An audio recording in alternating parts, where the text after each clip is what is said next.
Paro indefinido en gran parte del sector del transporte de mercancías por carretera que amenaza con desabastecimientos en buena parte de los comercios españoles. ¿Pero por qué se ha convocado este paro? ¿Qué reivindican los transportistas frente al gobierno para desconvocar este paro indefinido? ¿Son razonables sus peticiones frente al Poder Ejecutivo?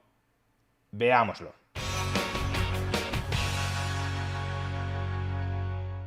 ¿Los enemigos de mi enemigo son mis amigos?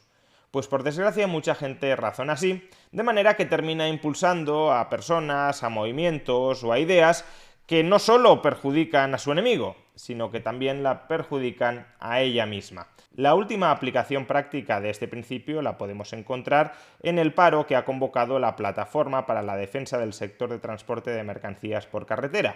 Un paro que, como perjudica al gobierno en la medida en que genera movilización social en su contra, ha contado con el apoyo de muchas personas que son contrarias al gobierno. De algún modo se considera que este paro es una forma de hacer oposición desde la calle al gobierno y, por tanto, toda oposición contra un gobierno como el de PSOE y Podemos debería ser bienvenida. Sin embargo, antes de apoyar ciegamente este paro indefinido, que puede terminar generando desabastecimiento en los comercios, uno debería plantearse si las reivindicaciones que propugna esta plataforma, este movimiento, son reivindicaciones razonables, reivindicaciones que merecen la pena ser defendidas a una costa de perjuicios materiales a corto plazo, como pueden ser los antedichos desabastecimientos en los comercios. Y cuando pregunto si las reivindicaciones son razonables, no lo estoy planteando desde el punto de vista de los transportistas o de cualquier otro sector que efectúe reivindicaciones. Evidentemente, los interesados pueden plantear reivindicaciones que sean privilegios para ellos a costa de perjudicar al resto de la población. Cuando pregunto si un conjunto de reivindicaciones son razonables, lo pregunto desde una perspectiva general, imparcial, respetuosa con las libertades de cada una de las partes implicadas. Es decir, lo planteo desde una perspectiva liberal que propugna principios jurídicos muy básicos: libertad individual, propiedad privada y autonomía contractual. Vamos, por tanto, a analizar en qué medida las reivindicaciones que propugna la plataforma convocante del paro indefinido en el sector del transporte de mercancías por carretera son unas reivindicaciones que merecen ser defendidas desde un punto de vista liberal. Empecemos con las reivindicaciones en materia de condiciones laborales. Primero, prohibición sin posibilidad de pacto en contra. Hasta aquí ya vamos mal. El liberalismo reivindica la autonomía contractual y, por tanto, no reivindica que el Estado pueda prohibir pactos que ambas partes acepten en el contrato. Prohibición sin posibilidad de pacto en contra de las tareas de carga y descarga y manipulación de la mercancía por parte del conductor.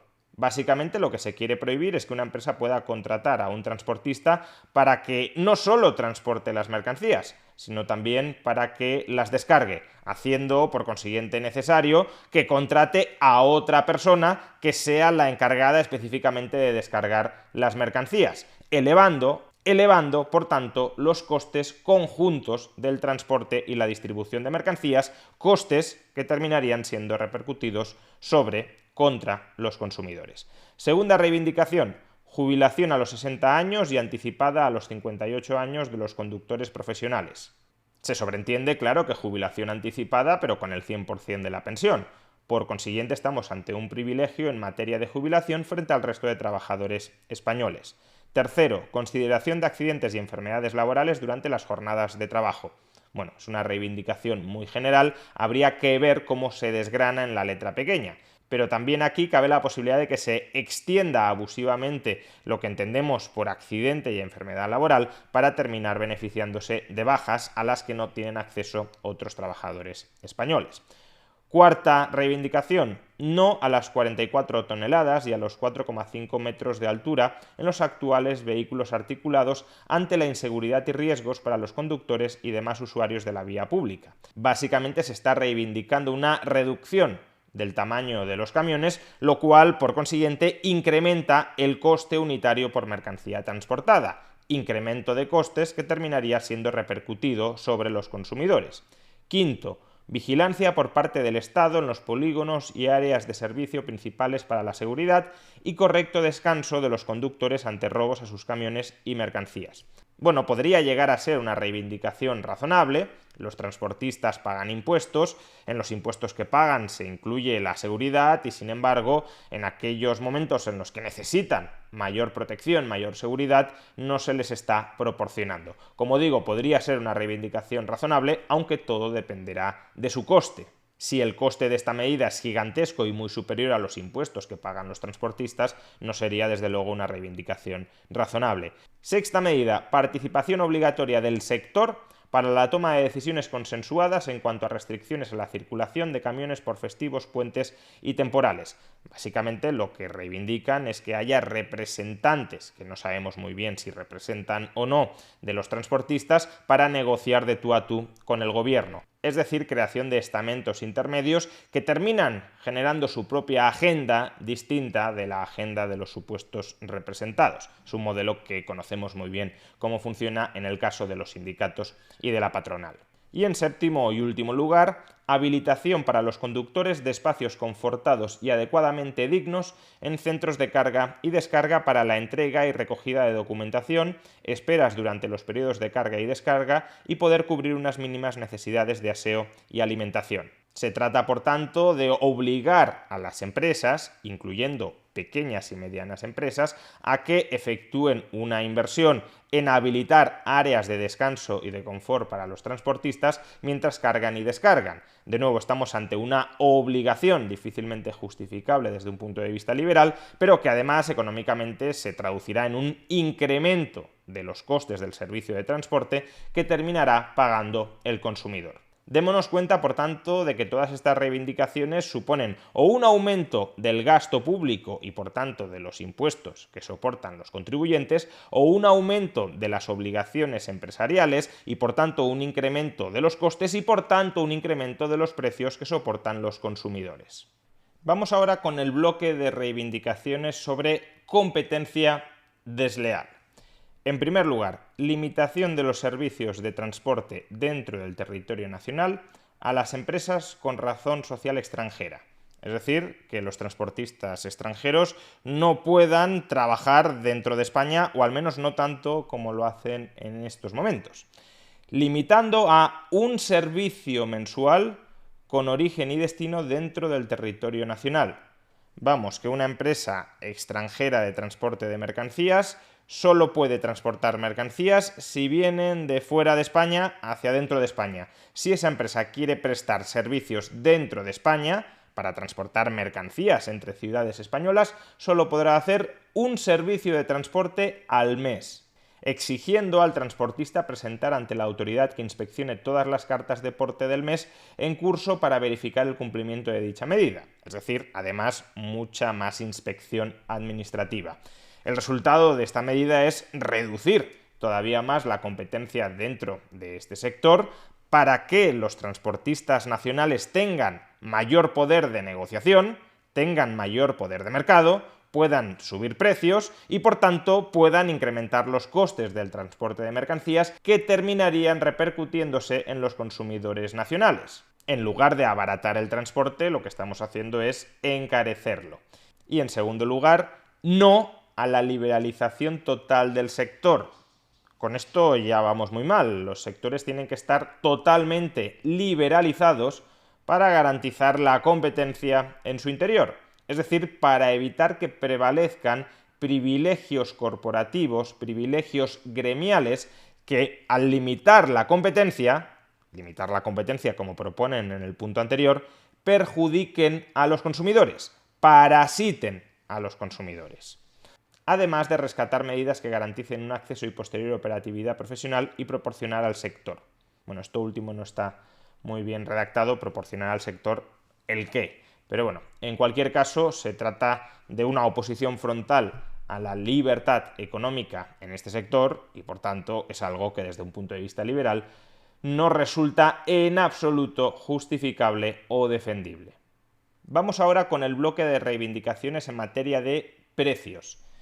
Primera exigencia. Una vez activados los mecanismos que garanticen que una empresa de transporte no pueda ser remunerada por debajo de los costes de explotación, con la referencia del Observatorio de Costes, exigimos. Me detengo aquí porque hasta este punto ya hay bastante miga. Lo que está reclamando esta plataforma son precios mínimos en el sector del transporte. Es decir, que se cree un Observatorio Nacional de Costes, que ese Observatorio Nacional de Costes establezca un precio mínimo del transporte vinculado a los supuestos costes mínimos que tiene el transporte y prohibir que se suscriban contratos por debajo de ese precio mínimo. Se trata, por consiguiente, de establecer una especie de salario mínimo sectorial entre transportistas que son autónomos. ¿Y por qué no extendemos esta misma reivindicación a cualquier otro sector en el que operen los autónomos? ¿Por qué no establecemos precios mínimos en todas las áreas de actividad profesional no asalariadas? Pues porque estaríamos condenando a muchísima gente al paro, estaríamos impidiendo que muchos autónomos desempeñen su labor. Si un autónomo quiere trabajar por 700 y le impiden trabajar por menos de 800, salvo que su contratista esté dispuesto a abonar 800, ese autónomo se quedará sin trabajo. Bien, pero continuemos. Es decir, una vez se ha establecido esta especie de salario mínimo para autónomos en el sector del transporte, adicionalmente exigimos el cumplimiento en todos los conceptos económicos y laborales de los convenios colectivos para los conductores asalariados. Actualización económica y laboral de las circunstancias reales del trabajo, disponibilidad y riesgo que asumen los conductores. Es decir, que los costes mínimos, las remuneraciones mínimas del sector, se vayan incrementando al dictat del Estado.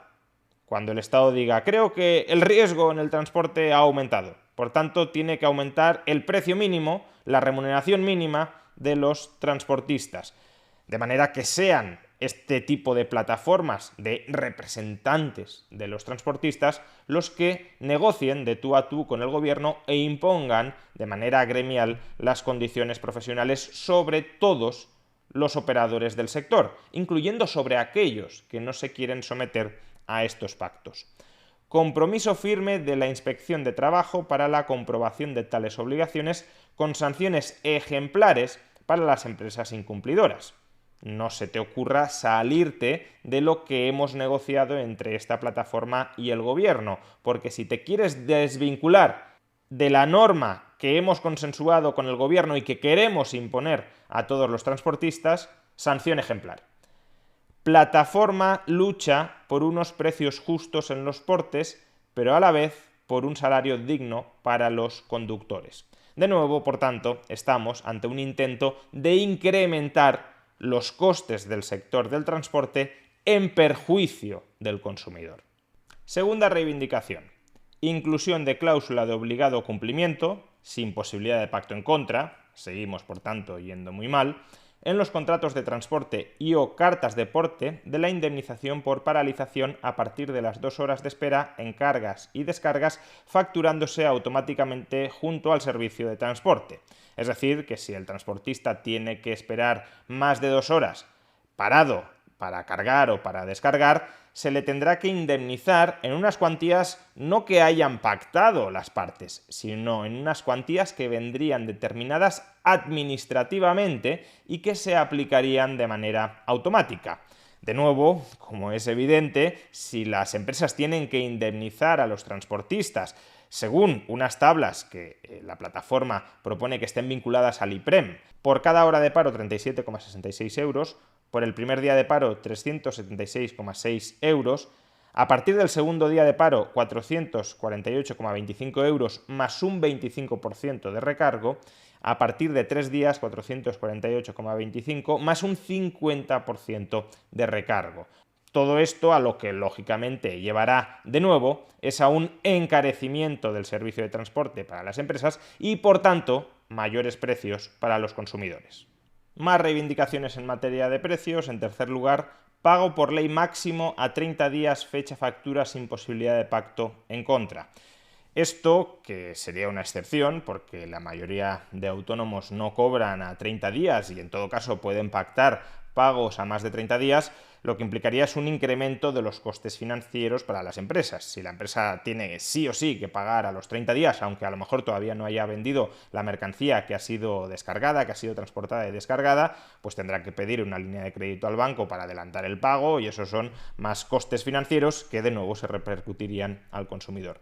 Cuarto, presencia obligatoria del sector para consensuar las modificaciones que incumban a los transportistas en cuanto a los cambios tributarios de cualquier índole, así como la revisión de las sanciones de tráfico y transporte a un plano real, lógico y coherente. De nuevo, no se reclaman menores impuestos, sino que lo que se reclama es que esta plataforma u otras plataformas similares se sienten en una mesa en la Moncloa para poder negociar de tú a tú con el gobierno, generando, como ya decía, estamentos intermedios, agendas propias entre los representantes que no tienen por qué ir de la mano de los intereses de los representados, etc.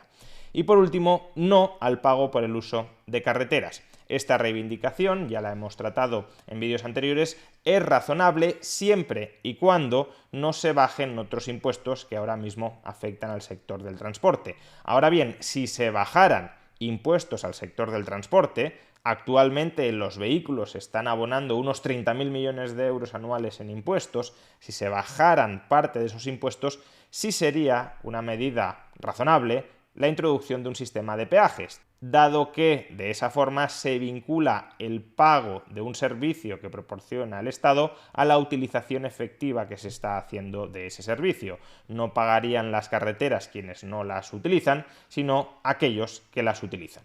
En definitiva, estas son las reivindicaciones por las que se ha convocado un paro indefinido desde la plataforma en defensa del sector del transporte de mercancías por carretera, que muchas personas están apoyando porque consideran que perjudica al gobierno. Y puede que perjudique al gobierno. El malestar social en general tiende a perjudicar a los gobiernos que se hallan en un determinado momento en el poder. Pero ese malestar social derivará de una serie de reivindicaciones que no contribuirían en absoluto a mejorar el bienestar de los consumidores españoles ni el funcionamiento de la economía española. Son reivindicaciones gremiales, corporativas, a las que cualquier liberal debería oponerse. No se reclaman menos impuestos o menor carga regulatoria sobre el sector para que cualquier transportista pueda trabajar en libertad, generando valor en un mercado competitivo frente al consumidor. No, lo que están reclamando son más regulaciones para restringir todavía más la competencia en el sector, están reclamando incrementos del gasto público en su favor, están reclamando incrementos de los costes empresariales en su favor y, en definitiva, están reclamando parasitar de manera mucho más agresiva al consumidor con precios todavía mayores de los que ya está padeciendo el consumidor. Y por tanto, por muy malas que estén siendo las medidas que toma, o más bien que no toma el gobierno, estas medidas son peores.